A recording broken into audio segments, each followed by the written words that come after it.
नमस्कार दोस्तों, मैं मुकेश और आज हम एक बहुत महत्वपूर्ण चर्चा करने जा रहे हैं। ब्लोअर की बेल्ट के पिघलने, जलने की स्मेल आना या टूटने के पीछे क्या क्या कारण होते हैं और उसके क्या क्या सॉल्यूशंस हो सकते हैं। बेल्ट पिघलने, स्मेल आने, टूटने के कारण ये हो सकते हैं ब्लोअर पर बहुत ज्यादा हाई बैक प्रेशर पड़ना और ज्यादा बेल्टों का गर्म होना। बहुत हाई बैक प्रेशर की वजह से भी बेल्टें जलना या टूटने की प्रॉब्लम आती है।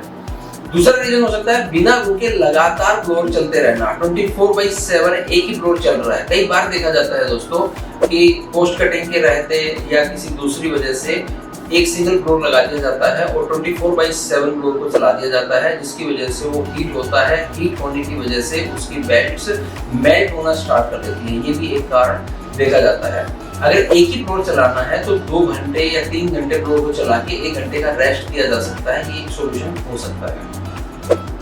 पुरानी या कमजोर बेल्ट का उपयोग करना, जब हम ब्लोअर सप्लाई करते हैं तो हमेशा बेल्ट का पूरा एक सेट नया जाता है, हमेशा वही यूज करनी चाहिए।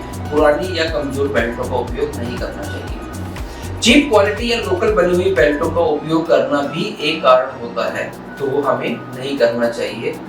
टूटी फूटी या क्रैक्ड पुली का इस्तेमाल, कई बार देखा जाता है कि पुरानी मोटर रखी हुई है, उसी मोटर को एज इट इज यूज कर लिया जाता है, पुली चेंज भी नहीं की जाती, जबकि हम ब्लोअर के साथ हमेशा एक पुली सप्लाई करते हैं। उसके आरपीएम को कंट्रोल करना एयर और कैपेसिटी के बेस पे।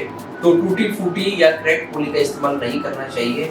गलत साइज, ग्रेड या स्टैंडर्ड की बेल्ट को यूज करना भी एक कारण बनता है, जिसे हम बोलते हैं नॉन स्टैंडर्ड वी बेल्ट्स।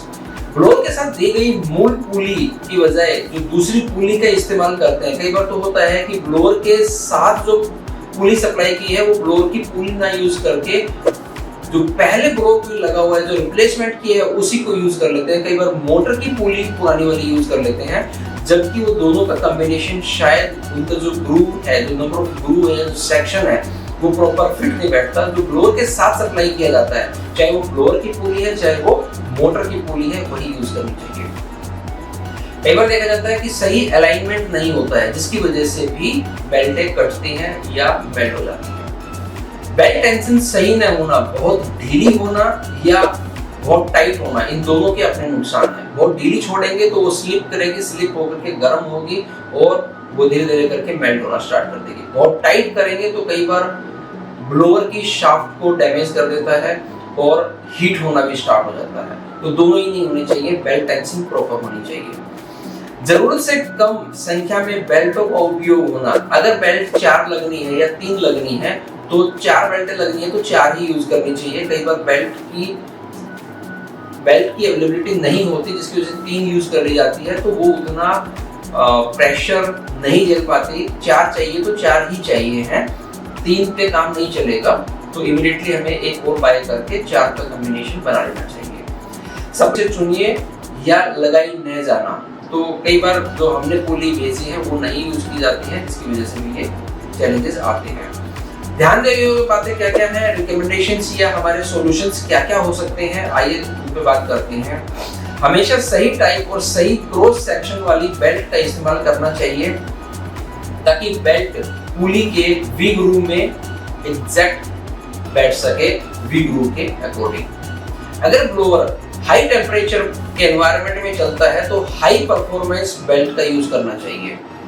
अलग अलग तरीके की बेल्टें आती हैं, कुछ हाई टेम्परेचर के लिए पुली होती हैं, बेल्टें होती हैं। कई बार होता है नॉर्मल टेम्परेचर है तो उसके लिए अलग सप्लाई की जाती है। तो जैसी पीछे से रिक्वायरमेंट आती है वैसे हम लोग सप्लाई करते हैं, बट इसका ध्यान रखना चाहिए। कभी भी पुरानी और नई बेल्ट को एक साथ न लगाएं, क्योंकि उसकी टेंशन रिक्वायरमेंट अलग अलग होती है। कई बार देखा जाता है कि 4 बेल्टें लगनी है, 2 पुरानी लगा दी, 2 टूट रही थी या 2 मेल्ट हो रही थी, तो 2 पुरानी लगा दी, 2 नई लगा दी, लेकिन जो टेंशन है वो लूज हो चुकी होती है, तो वो काम नहीं करेगी। दोस्तों, ये समाधान हो सकते हैं, और अगर आपका समाधान इन सारी चीजों से नहीं मिलता है तो हमारा हेल्पलाइन नंबर है 7027029009। आप कभी भी मेरी टीम से बात कर सकते हैं। मेरी टीम हमेशा आपके लिए अवेलेबल है। Thank you so much.